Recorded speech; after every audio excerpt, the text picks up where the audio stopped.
Assalamualaikum warahmatullahi wabarakatuh. Halo teman-teman semua. Sebelumnya perkenalkan kami dari kelompok 2 dengan anggota saya sendiri Mutmainah Zain Sohe dengan NPM 2019 14500 dan nanti ada juga Andi Raisa Sakinah dan Julia Tri Cahyani yang akan membahas tentang faktor-faktor penghambat perdagangan dari luar negeri. Oke, langsung saja kita mulai ke video pembelajarannya. Nah, faktor-faktor penghambat perdagangan luar negeri ini dibagi menjadi 2 teman-teman. Yang pertama ada faktor eksternal dan yang kedua ada faktor internal.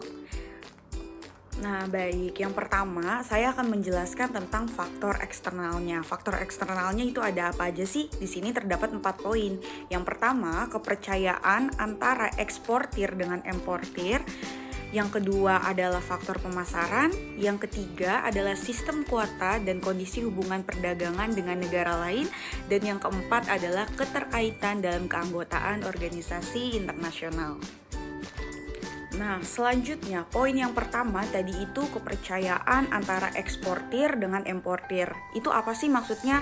Kepercayaan merupakan faktor penting dalam bisnis. Tanpa adanya kepercayaan ini, maka kegiatan perdagangan di luar negeri tidak akan pernah terjadi. Apalagi dalam perdagangan luar negeri, kedua belah pihak, baik eksportir maupun importir saling berjauhan dan belum saling mengenal satu sama lain.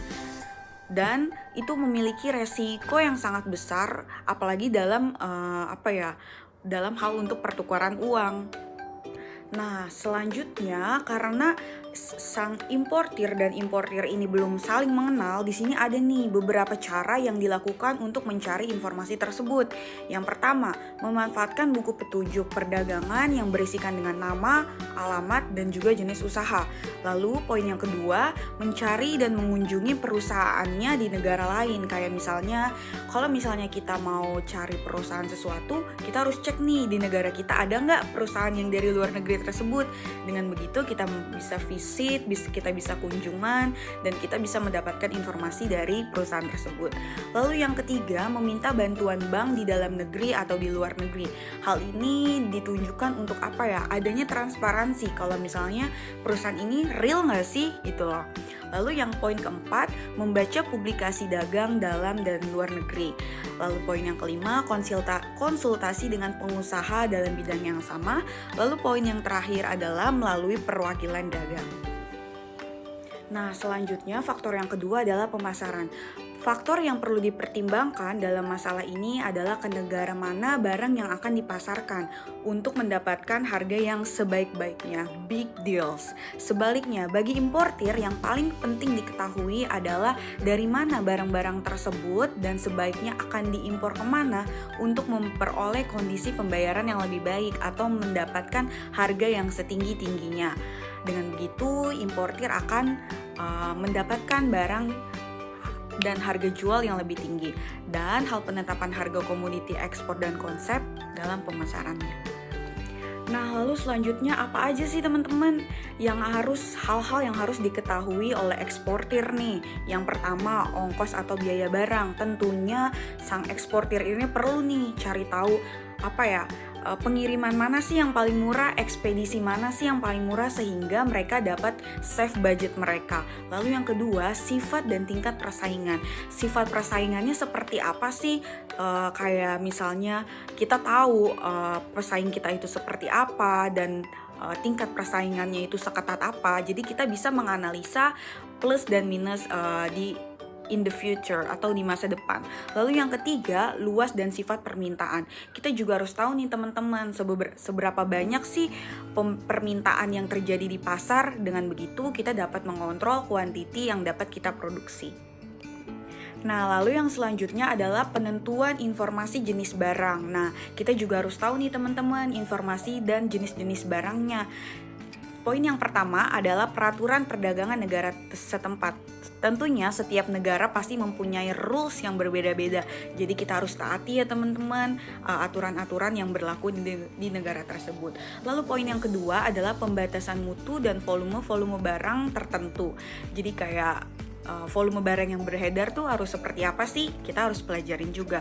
Lalu yang ketiga, kuantititas produksi barang. Dan yang terakhir adalah negara tujuan barang-barang yang mau kita ekspor. Contohnya, misalnya kayak di negara-negara Timur Tengah itu mereka lebih cenderung suka warna yang yang bold gitu, yang kerang banget seperti warna merah dan hijau. Dan itu menjadi karakteristik dan itu menjadi cheating buat kita kalau misalnya barang yang kita jual akan laku nih kalau misalnya kita jual di negara tersebut, karena kita setelah mengetahui karakteristik seperti apa sih yang lagi famous di negara tersebut. Slide selanjutnya adalah masalah pokok lain dalam hal pemasaran yang sering dihadapi oleh eksportir maupun importir adalah daya saing yang meliputi yang pertama, daya saing rendah dalam harga waktu penyerahan. Tentunya banyak banget ya teman-teman kompetitor yang jual harga lebih miring, lebih murah gitu. Lalu yang kedua, daya saing dianggap sebagai masalah intern eksportir padahal sesungguhnya menjadi masalah nasional. Jadi kayak bukan masalah yang sepele gitu, ini sudah menjadi masalah nasional. Lalu yang ketiga, saluran pemasaran tidak berkembang di luar negeri. Dan yang poin yang terakhir adalah kurangnya pengetahuan akan perluasan pemasaran serta teknik-teknik pemasaran. Jadi kita harus lebih pintar lagi, kita harus lebih menguasai pangsa pasar kita lagi agar kita dapat menjadi menguasai target market kita. Nah, slide selanjutnya adalah yang ketiga, yaitu sistem kuota dan kondisi hubungan perdagangan dengan negara lain. Dibagi menjadi dua nih teman-teman. Yang pertama ada kuota ekspor, yang kedua ada kuota impor. Lalu yang selanjutnya kita akan membahas tentang kuota ekspor terlebih dahulu. Kuota ekspor itu apa sih teman-teman? Kuota ekspor adalah pembatasan jumlah fisik barang-barang yang akan diekspor ke luar negeri. Contohnya kuota ekspor batu bara, kuota ekspor pangan, dan lain sebagainya. Lalu apa sih teman-teman tujuan dari pembatasan kuota ekspor ini? Yang pertama, mencegah barang-barang penting berada di tangan negara lain gitu. Jadi kayak nggak mau nih negara lain kok jadi lebih banyak ya barangnya daripada negara kita sendiri gitu loh. Lalu yang kedua, untuk menjamin tersedianya barang-barang di dalam negeri dalam proporsi yang cukup. Tentunya kita nggak mau dong masa di dalam negeri kekurangan sedangkan di luar negerinya sudah terpenuhi, kan enggak. Lalu yang poin yang terakhir yang ketiga, yaitu untuk mengadakan pengawasan produksi serta pengendalian harga guna mencapai stabilitas harga dalam negeri. Nah, slide selanjutnya adalah kuota impor nih. Pengertian kuota impor itu apa sih? Kuota impor adalah pembatasan jumlah fisik barang-barang yang akan masuk ke dalam negeri. Kebalikannya teman-teman dari kuota ekspor. Contohnya kuota impor daging sapi, kuota impor barang-barang mewah, dan lain sebagainya. Kuota impor ini memiliki tujuan juga teman-teman. Yang pertama, melindungi produksi di dalam negeri. Tentunya kalau misalnya banyak barang impor, jadi nanti mematikan usaha-usaha kecil di dalam negeri ya teman-teman. Lalu yang kedua, redistribusi pendapatan. Tentunya kalau misalnya kita impor barang terus, jadi kapan negara kita mau maju gitu pendapatannya, karena sibuk menerima barang impor. Lalu yang ketiga, mempertahankan neraca perdagangan aktif. Yang keempat, mengatasi masalah deflasi dan pengangguran. Yang kelima, menghapus defisit dalam neraca pembayaran. Nah, slide yang terakhir yang akan saya bahas yaitu kuota impor terdiri dari apa aja sih? Yang pertama ada absolute atau unilateral quota, yaitu kuota yang besar atau kecilnya ditentukan sendiri oleh suatu negara tanpa persetujuan dari negara lain. Kuota semacam ini akan menimbulkan tindakan balasan dari negara yang merasa dirugikan. Lalu yang kedua adalah negotiated atau bilateral quota, yang artinya yaitu kuota yang besar kecilnya ditentukan berdasarkan persetujuan dua negara atau lebih. Lalu yang ketiga yaitu tarif kuota, yaitu gabungan antara tarif dan kuota dengan ketentuan sejumlah barang diizinkan masuk dengan tarif tertentu, tetapi tambahan impor masih diizinkan dengan tarif yang lebih tinggi. Lalu yang terakhir, yang keempat, yaitu mixing quota, yaitu membatasi penggunaan bahan mentah yang diimpor pada proporsi tertentu dalam memproduksi barang akhir. Kuota semacam ini bertujuan untuk mendorong berkembangnya industri di dalam negeri. Baik, selanjutnya, keterkaitan dalam keanggotaan organisasi internasional. Keikutsertaan suatu negara dalam organisasi internasional dimaksudkan untuk mengatur stabilitas harga barang ekspor di pasar internasional. Kerjasama internasional adalah kerjasama yang dilakukan satu negara dengan negara lain atau dengan beberapa negara sekaligus. Organisasi internasional juga sebagai wadah dalam terjadinya kesepakatan-kesepakatan dalam menjalin hubungan kerjasama internasional. Lalu, Free Trade Agreement merupakan suatu perjanjian perdagangan bebas yang dilakukan antara satu negara dengan negara lainnya. Pembentukan berbagai FTA merupakan akibat dari liberalisasi perdagangan yang tidak dapat dihindari oleh semua negara sebagai anggota masyarakat internasional. Hal inilah yang mendorong terbentuknya blok-blok perdagangan bebas. Selanjutnya, kita akan lebih mendalami pembahasan tentang kerjasama antara negara ASEAN dan ASEAN Cina. Yang pertama ada ASEAN Free Trade Area, yaitu ASEAN Free Trade Area merupakan wujud dari kesepakatan dari negara-negara ASEAN untuk membentuk suatu kawasan bebas perdagangan dalam rangka meningkatkan daya saing ekonomi kawasan regional ASEAN dengan menjadikan ASEAN sebagai basis produksi dunia. Lalu AFTA dibentuk pada waktu konferensi tingkat tinggi ASEAN keempat di Singapura tahun 1992. Target awal AFTA menjadikan ASEAN sebagai basis produksi dunia. Selanjutnya ada tujuan AFTA, yaitu antara lain yang pertama, menjadikan kawasan ASEAN sebagai tempat produksi yang kompetitif sehingga produk ASEAN memiliki daya saing kuat di pasar global. Lalu yang kedua, menarik lebih banyak foreign direct investment. Lalu yang ketiga, meningkatkan perdagangan antar negara anggota ASEAN. Manfaat dan tantangan AFTA bagi Indonesia, yaitu yang pertama, manfaat AFTA. Yang pertama, peluang pasar yang semakin besar dan luas bagi produk Indonesia dengan penduduk yang besar dan tingkat pendapatan masyarakat yang beragam.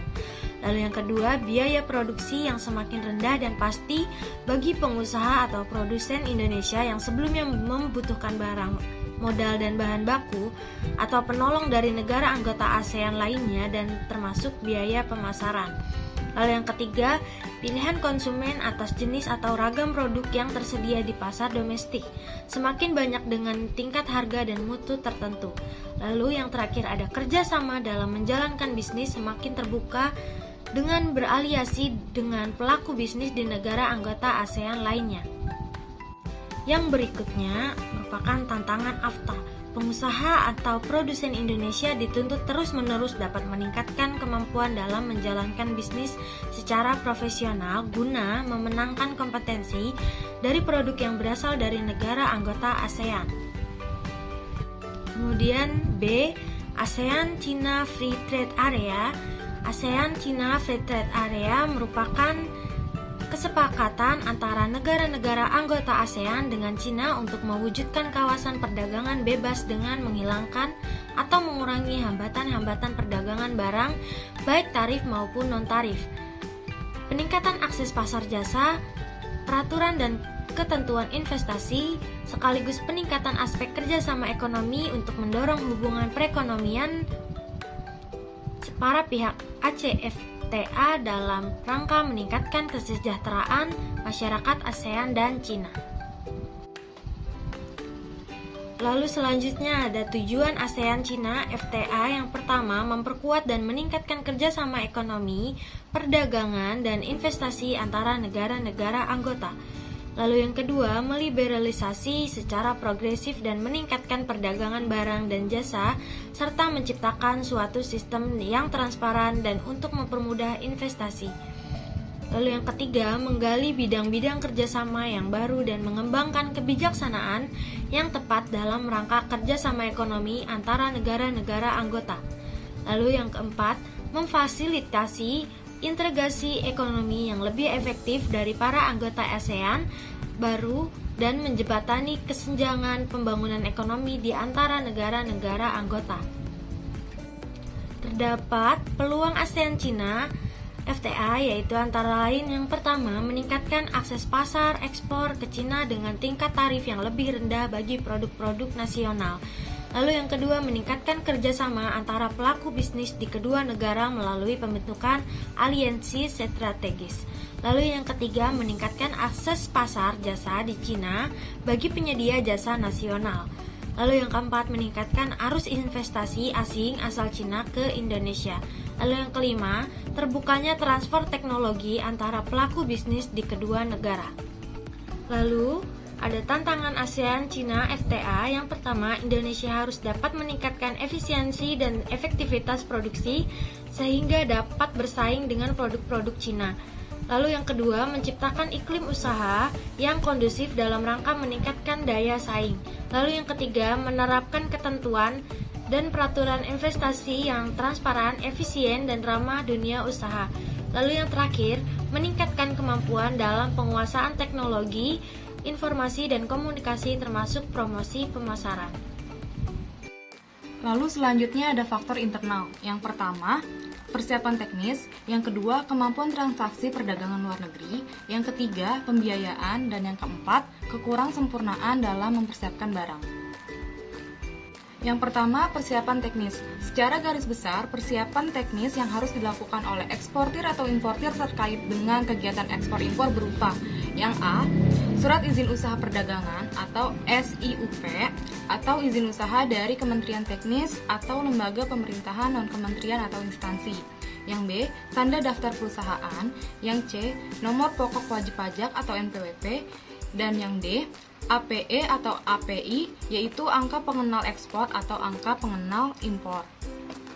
Yang kedua, ada kemampuan transaksi perdagangan luar negeri. Perdagangan luar negeri merupakan kegiatan perdagangan yang sangat kompleks. Oleh sebab itu, keberhasilan transaksi ekspor dan impor sangat ditentukan oleh pengetahuan dan pemahaman yang mendalam terkait dengan dasar-dasar transaksi impor mengenai cara pembayaran, tata cara pelaksanaan atau prosedur ekspor-impor, pengisian dokumen PEB atau pemberitahuan ekspor barang, atau PIB, pemberitahuan impor barang, dan peraturan-peraturan larangan dan pembatasan baik di negara eksportir ataupun di negara importir. Lalu yang ketiga ada pembiayaan. Tugas Lembaga Pembiayaan Ekspor Indonesia antara lain. Yang pertama, memberi bantuan yang diperlukan pihak-pihak terkait dalam rangka ekspor dalam bentuk pembiayaan, penjaminan, dan asuransi, guna pengembangan dalam rangka menghasilkan barang dan jasa atau usaha lain yang menunjang ekspor. Dan yang kedua, menyediakan pembiayaan bagi transaksi atau proyek yang dikategorikan tidak dapat dibiayai oleh perbankan, tetapi mempunyai prospek untuk peningkatan ekspor nasional. Dan yang ketiga, membantu mengatasi hambatan yang dihadapi oleh bank atau lembaga keuangan dalam menyediakan pembiayaan bagi eksportir yang secara komersial cukup potensial dan atau penting dalam perkembangan ekonomi Indonesia. Fasilitas pembiayaan diberikan kepada badan usaha termasuk perorangan dalam rangka mendorong ekspor nasional dalam bentuk A. Pembiayaan. Pembiayaan adalah fasilitas pembiayaan, baik berbentuk tunai maupun non-tunai, yang mewajibkan pihak yang dibiayai untuk mengembalikan fasilitas pembiayaan setelah jangka waktu tertentu dengan imbalan bagi hasil. Yang B. Penjaminan. Penjaminan adalah pemberian fasilitas jaminan untuk menanggung pembayaran kewajiban keuangan pihak terjamin dalam hal pihak terjamin tidak dapat memenuhi kewajiban perikatan kepada kreditornya. Yang C. Asuransi. Asuransi adalah pemberian fasilitas berupa ganti rugi atas kerugian yang timbul sebagai akibat dari suatu peristiwa yang tidak pasti. Asuransi dapat diberikan dalam bentuk 1. Asuransi atas resiko kegagalan ekspor. Yang kedua, asuransi atas resiko kegagalan bayar. Yang ketiga, asuransi atas investasi yang dilakukan oleh perusahaan Indonesia di luar negeri. Dan yang keempat, asuransi atas resiko politik di suatu negara yang menjadi tujuan ekspor. 4. Kekurangsempurnaan dalam mempersiapkan barang. Dalam perdagangan luar negeri, yang menjadi prioritas utama adalah kepuasan pelanggan atau importir. Salah satu indikatornya yaitu kualitas barang yang diperjualbelikan. Banyak kasus yang terjadi disebabkan karena kekurangsempurnaan dalam mempersiapkan barang. Sehingga ketika barang tersebut telah sampai di gudang pembeli atau importir, mereka merasa tidak puas dan pada akhirnya mengajukan komplain ke pihak penjual atau eksportir. Ada beberapa faktor yang menjadi penyebab kekurangan-sempurnaan dalam mempersiapkan barang. Antara lain yang A, pengiriman barang yang terlambat disebabkan oleh kesulitan administrasi, pengaturan pengangkutan peraturan pemerintah di negara setempat, dan lain sebagainya. Yang B, mutu barang yang tidak sesuai dengan standar dan pesanan. Yang C, kelangsungan persediaan barang yang tidak sesuai dengan perjanjian. Yang D, pengepakan yang tidak memenuhi syarat. Dan yang E, keterlambatan dalam pengiriman dokumen-dokumen pengapalan. Sudah selesai semua slide dibacakan oleh saya, Raisa, dan juga Julia. Semoga video pembelajaran yang kelompok kami buat ini bermanfaat ya untuk teman-teman semua untuk menjadi bahan belajar di rumah. Kurang dan lebihnya mohon maaf. Sekian dan terima kasih. Wassalamualaikum warahmatullahi wabarakatuh.